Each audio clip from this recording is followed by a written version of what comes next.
Hello everyone. Economy की series में आपका स्वागत है। आज हम देखेंगे high yield variety seeds. Seeds की क्या इम्पोर्टेंस है हमारी इकोनॉमी में, किस तरह से सीड्स ने हमारी डिपेंडेंसी अमेरिका पे कम की, क्यों green revolution Punjab Haryana western UP में आया, क्या रीज़न था हम PL 40 480 पे डिपेंडेंट थे, और जहाँ पर हम सीड्स को स्टोर करते हैं चैंगला लद्दाख में, इसकी क्या इम्पोर्टेंस है। ये सारी चीज़ें देखेंगे वर्ल्ड में कहाँ स्टोर होता है, और एक इम्पॉर्टेंट पॉइंट या कह सकते हैं आर्टिकल सॉइल हेल्थ कार्ड के बारे में डिस्कस करेंगे। इकोनॉमी की सीरीज में अभी तक हमने बहुत सारी चीज़ें डिस्कस की हैं। जैसे जैसे जो मेरे नोट्स हैं, जहाँ से भी मुझे अच्छा कुछ मिल रहा है, जो मैंने बनाए थे वो सब मैं आपसे डिस्कस कर रहा हूँ। अगर आप शुरू से देखेंगे तो आपको सारी चीज़ें मिलेंगी, ठीक है।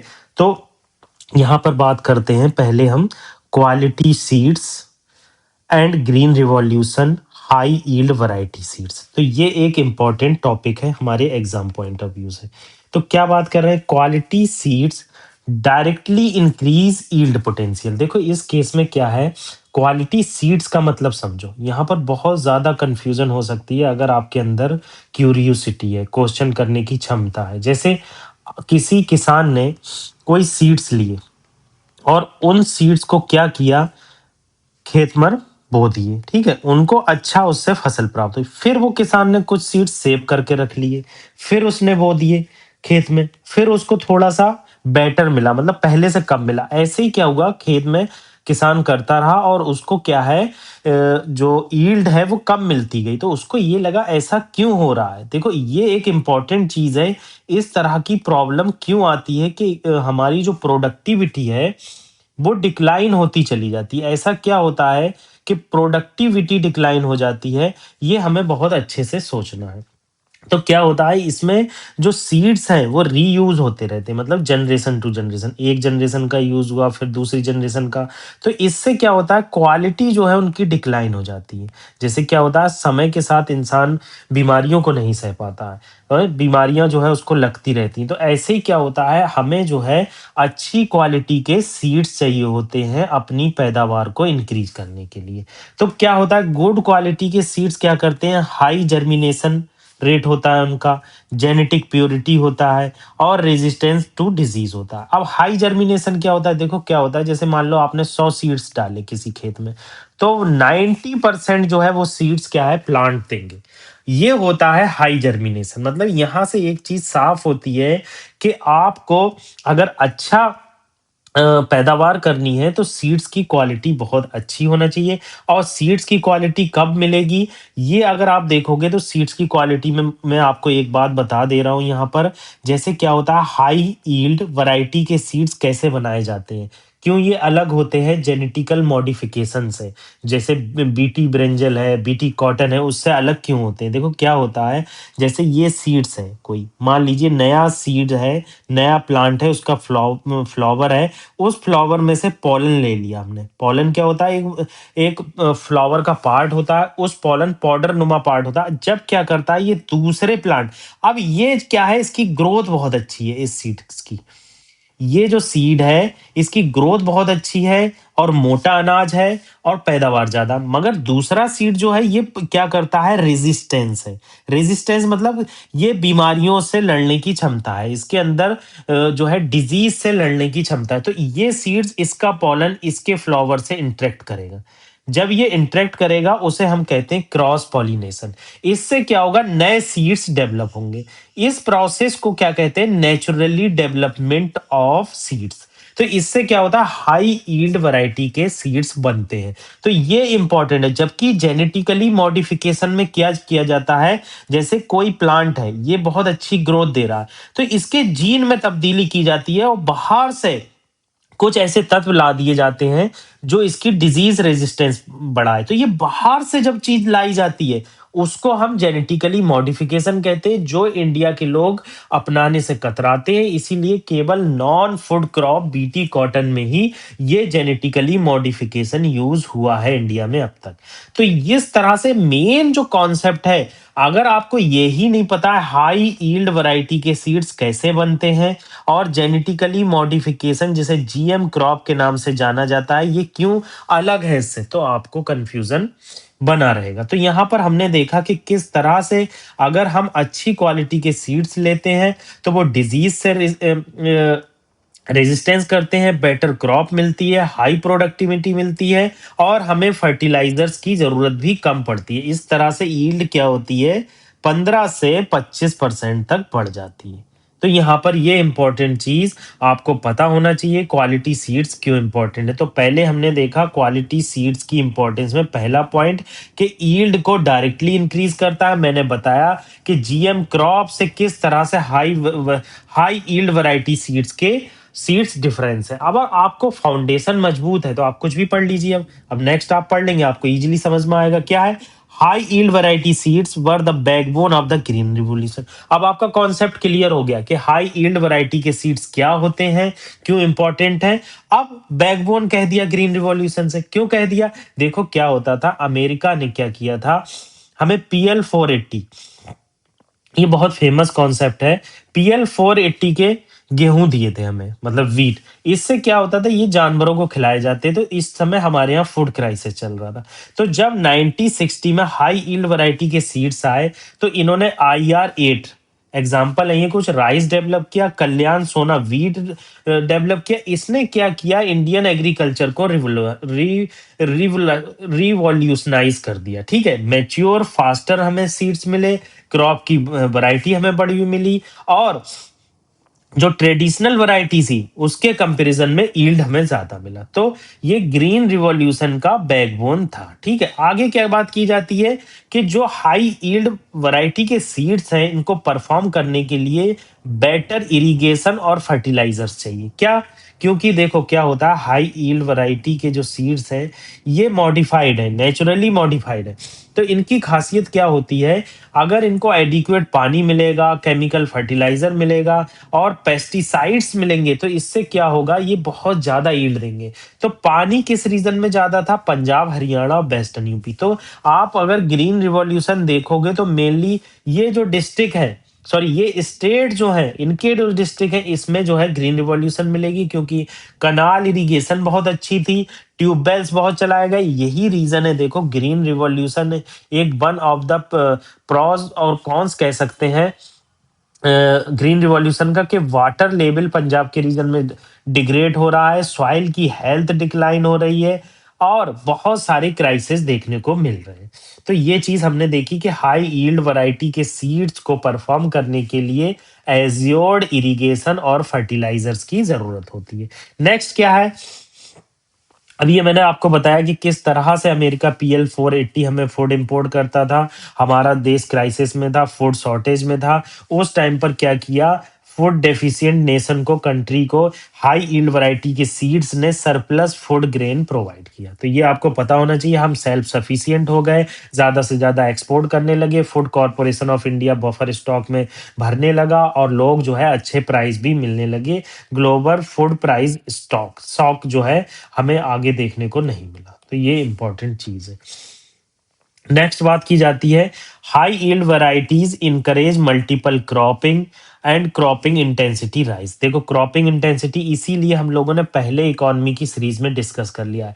क्रॉपिंग इंटेंसिटी क्या होती है, पर ईयर किसी खेत पर कितनी नंबर ऑफ क्रॉप उगाई जाती है। देखा होगा आपने वेस्टर्न यूपी में या वेस्टर्न इंडिया में कि आप किसी भी खेत में जाएंगे तो वीट और राइस आप देखते देखते थक गए होंगे। जबकि आप विदर्भा रीजन में जाएंगे, महाराष्ट्र में जाएंगे तो आपको कॉटन भी मिलेगा, सोया भी मिलेगा। ठीक है, आपको जो है अदर अमरूद भी मिलेगा, मैंगो सॉरी ऑरेंज भी मिलेगा, अमरूद भी मिलेगा। तो इस तरह से वहाँ डाइवर्सिटी है। तो वहां पर क्या किया जाता है, लेग्यूमिनस प्लांट उगाए जाते हैं। लेग्यूमिनस प्लांट क्या करते हैं, नाइट्रोजन को नेचुरली फिक्स करते हैं। तो ये इंपॉर्टेंट चीज है कि हाई यील्ड वैरायटी सीड जो है मैच्योर फास्टर होते हैं और एक साल में 2 से 3 बार उगाए जा सकते हैं। इसी को हम क्रॉप इंटेंसिटी कहते हैं, जैसे वीट, पैडी और मूंग। मूंग भी आपने देखा होगा वेस्टर्न यूपी में या वेस्टर्न इंडिया में मिलता है और सरसों भी आपको देखने को मिलेगा।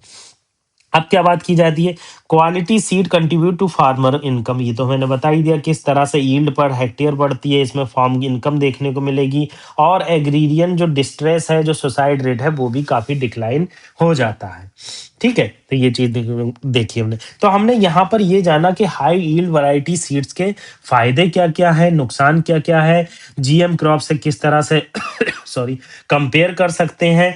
हमने ये भी देखा कि किस तरह से हाई यील्ड वैरायटी के सीड्स को फॉर्म किया जाता है, पॉलन का क्या यूज है, क्रॉस पॉलिनेशन किसे बोलते हैं, तो ये क्रॉप इंटेंसिटी क्या होता है, ये चीजें आपको बेसिक क्लियर हो गई हैं। ठीक है, अब देख लेते हैं सीड बैंक्स का कॉन्सेप्ट। देखो इंडिया में एक सीड बैंक्स है, चैंगला लद्दाख में। तो ये जो है highly strategic high altitude seed storage है। सबसे इंपॉर्टेंट चीज आती है कि सीड को इतनी हाई एल्टीट्यूड पर क्यों स्टोरेज किया जा रहा है। वन ऑफ द इंपॉर्टेंट चीज, टेम्परेचर आइडियल होता है लॉन्ग टर्म प्रिजर्वेशन के लिए। अगर आप गर्मी में सीड को स्टोर करोगे तो फर्मेंटेशन ज्यादा तेज होगा। गर्मी से क्या होगा, जो बैक्टीरिया है वो तेजी से पनपेंगे और इससे क्या होगा, आपको देखा होगा फूड जो है खराब हो जाता है। इसीलिए फ्रिज का कॉन्सेप्ट, हर घर में फ्रिज आपको देखने को मिलेगा। ठीक है, तो high altitude seed storage Changla 17,600 feet की ऊंचाई पर है, जो लद्दाख में स्थित है, जो one of the world highest, one of the है मतलब वर्ल्ड का हाईएस्ट नहीं है, one of the highest and coldest seed storage facility है। ये नेशनल बैकअप है क्रॉप बायोडायवर्सिटी की। देखो क्या होता है, कभी भी नेचुरल क्लाइमिटी आ जाती है, क्लाइमेट चेंज हो गया, डिजास्टर आ गया, बहुत बड़ा लॉस हो गया, तो उससे क्या होता है, उस समय पर यहाँ सीड्स स्टोर रहते हैं। तो किसी एरिया में जो सीड्स हो रहे थे, अगर वो नहीं मिल रहे तो यहाँ से उसको यूज किया जाता है। अब कोलेबोरेशन एंड सिक्योरिटी, ठीक है, defence institute for high altitude research NIF हैजली store thousands of seeds agriculture resilience. मतलब ये क्या करते हैं, बहुत ज्यादा क्रॉप डाइवर्सिटी और बायोडाइवर्सिटी को कंजर्व करने के लिए इनके द्वारा बहुत ज्यादा स्टोर किया जाता है। तो ये क्या करता है, एग्रीकल्चर रेजिलियंस बना के रखता है, ये आपको पता होना चाहिए।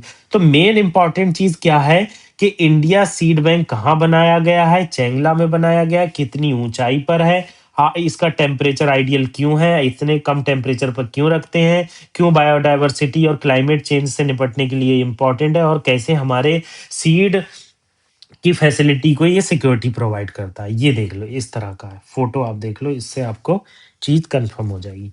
फोटो देखना बहुत जरूरी होता है। ठीक है, नेक्स्ट जो ग्लोबल सीड वॉल्ट है, ग्लोबल सीड वॉल्ट आपको स्वालबार्ड में मिलेगा। ये स्वालबार्ड कहाँ पर है, नॉर्वे में। ये देखो, ये अफ्रीका है, ये इंडिया है, ये एशिया है, ये यूरोप है, यहाँ पर स्वालबार्ड मिलेगा। तो आपको पता होना चाहिए स्वालबार्ड कहाँ पर है। ये ग्लोबल सीड वॉल्ट है। ये क्या करता है, वर्ल्ड के लार्जेस्ट और more secure seed storage facility है। जो सीड सैंपल है यहाँ पर रखे होते हैं, जो वार, क्लाइमेट चेंज और डिजास्टर के समय पर खत्म हो जा सकते हैं या उन पर क्राइसिस आ सकता है, तो इसलिए ग्लोबल सीड वॉल्ट में इसका यूज किया जाता है और स्टोर किया जाता है। अब इंडिया सीड बिल लाया था 2019 में। अब इस बिल की ये खासियत क्या थी, इसका मेन मकसद था कि किसानों को क्वालिटी सीड प्रोवाइड करना, उन्हें डिस्ट्रीब्यूट करना, सेल करना, और किसानों को जो कॉपरेशन कोऑर्डिनेशन मिलना चाहिए वो मिलना, किसानों को डिफेक्टिव सीड ना दिए जाए, सब स्टैंडर्ड सीड्स पर क्या करना, उनके खिलाफ कार्रवाई करना। तो यही सब बातें यहाँ पर लिखी है। नेक्स्ट क्या है, सॉइल हेल्थ कार्ड की बात की जाती है। बहुत इंपॉर्टेंट कॉन्सेप्ट है। देखो क्या होता है, सॉइल हेल्थ कार्ड की खासियत है, ये इंटरवल 2 ईयर। देखो कहीं कहीं state government soil health card 2 year पे देती है, कहीं कहीं 3 3 साल पे देखी। महाराष्ट्र में ये 3 साल में देखने को मिलेगा। तो सॉइल हेल्थ कार्ड जो है इम्प्लीमेंट किया गया first of all ministry of agriculture and farmer welfare के द्वारा। ठीक है, ये फुल्ली सेंट्रली फंडेड स्कीम है। इसमें क्या किया जाता है, जो सेंट्रल गवर्नमेंट है वो बैकबोन है, सैंपलिंग, टेस्टिंग और रिपोर्टिंग की जाती है। इसमें 2 सेट ऑफ फर्टिलाइजर्स को यूज किया जाता है। मतलब गवर्नमेंट ऑर्गेनिक मैन्योर कितना डालें ये रिकमेंड करती है, और एडिशनल क्रॉप में कितनी डिमांड है ये रिकमेंड करती है। देखो क्या होता है, सॉइल हेल्थ कार्ड का आप चिल्ड्रन की तरह समझ लो, पहले बच्चों की तरह चीज समझना जरूरी है। जैसे मान लो आपका ये खेत है, इस खेत में मिट्टी है, तो आप देख रहे हैं ये मिट्टी जो है रंग बदल रही है। पिछले साल जो थी वो भूरी थी, एल्यूवियल टाइप की थी, अब ब्लैक ब्लैक हो रही है। तो उस समय क्या करते हैं, सॉइल हेल्थ कार्ड पर क्या होता है, जो मोबाइल मोबाइल टैक्सीज होती हैं, या फिर जो आपकी अगल-बगल में साइंटिस्ट होते हैं, उनके द्वारा बताया जाता है कि आपकी मात्रा में नाइट्रोजन आपकी मिट्टी में नाइट्रोजन इतनी है, फास्फोरस इतनी है, पोटाश इतनी है और माइक्रो न्यूट्रिएंट इतनी है, तो आपको इस चीज़ की ज़रूरत है, आपकी सॉइल अच्छी हो जाएगी। तो इस तरह से सॉइल का एक हेल्थ पता चलती है। सॉइल हेल्थ कार्ड है, इसमें 12 पैरामीटर लेते हैं, मैक्रो न्यूट्रिएंट लेते हैं, जैसे नाइट्रोजन, फास्फोरस, पोटेशियम यूपीएससी पूछता है, ये मैं पहले डिस्कस कर चुका हूँ। मैक्रो न्यूट्रिएंट क्या होता है और माइक्रो न्यूट्रिएंट क्या होता है, मैक्रो न्यूट्रिएंट क्यों इंपॉर्टेंट है और माइक्रो न्यूट्रिएंट क्यों इंपॉर्टेंट है। तो ये सेकेंडरी न्यूट्रिएंट है, zinc, iron, copper, manganese, boron, ये माइक्रो न्यूट्रिएंट है, ये काउंट होते हैं माइक्रो न्यूट्रिएंट में। और physical matter parameter pH, electric conductivity और ऑर्गेनिक कार्बन, ये सब चीजें चेक की जाती हैं सॉइल हेल्थ कार्ड के थ्रू। फुल्ली सेंट्रल गवर्नमेंट की स्कीम है, सेंट्रल गवर्नमेंट फंड प्रोवाइड करती है, स्टेट गवर्नमेंट केवल ऑर्गेनाइज करती है कि किस तरह से कहाँ से सैंपलिंग ली जाएगी। तो ये important soil health card scheme के बारे में आपको पता ही होना चाहिए। नेक्स्ट क्या है, लेटेस्ट अपडेट क्या है सॉइल हेल्थ कार्ड में अगर देखोगे तो 22 करोड़ के करीब सॉइल हेल्थ कार्ड डिस्ट्रीब्यूट किए जा चुके हैं साइकिल 1 और साइकिल 2 में। इसमें सॉइल टेस्टिंग लैब होती है, मोबाइल टेस्टिंग वैन्स जाती हैं और एआई का भी यूज किया जा रहा है, ये इंपॉर्टेंट है। इसमें प्रमोट करते हैं नैनो यूरिया को, नैनो डैप को और बायो फर्टिलाइजर। बायो फर्टिलाइजर जो है फैक्ट्री में नहीं बनते हैं, जो ऑर्गेनिक मैन्योर होता है उसको यूज किया जाता है। ठीक है, soil health card fully fall under मतलब अंदर आता है किसके, national mission of sustainable agriculture, ये आपको पता होना चाहिए। डिजिटल मैपिंग की जाती है, सॉइल फर्टिलिटी की मैपिंग की जाती है और सॉइल हेल्थ कार्ड का डेटा पीएम किसान और एग्रीकल्चर ई गवर्नेंस प्लेटफॉर्म पर यूज किया जाता है। तो इस तरह से इस स्कीम्स के बारे में, ये कॉन्सेप्ट के बारे में आपको पता होना चाहिए। इकोनॉमी की सीरीज बहुत अच्छी चल रही है, आप इकोनॉमी की सीरीज शुरू से सुनिए। हिस्ट्री की सीरीज भी चल रही है, ज्योग्राफी की सीरीज भी चल रही है, पॉलिटी की लक्ष्मीकांत सीरीज भी चल रही है, art and culture Nitin Singhania भी चल रही है। मानता हूं मैं कोई भी पूरी नहीं हुई है, मगर आप जो भी सुनेंगे उसमें आपको बेनिफिट मिलेगा, कुछ भी छोड़ा नहीं गया है। Thank you very much. Revision is the key of success, जितनी ज्यादा रिवीजन उतनी करीब सक्सेस।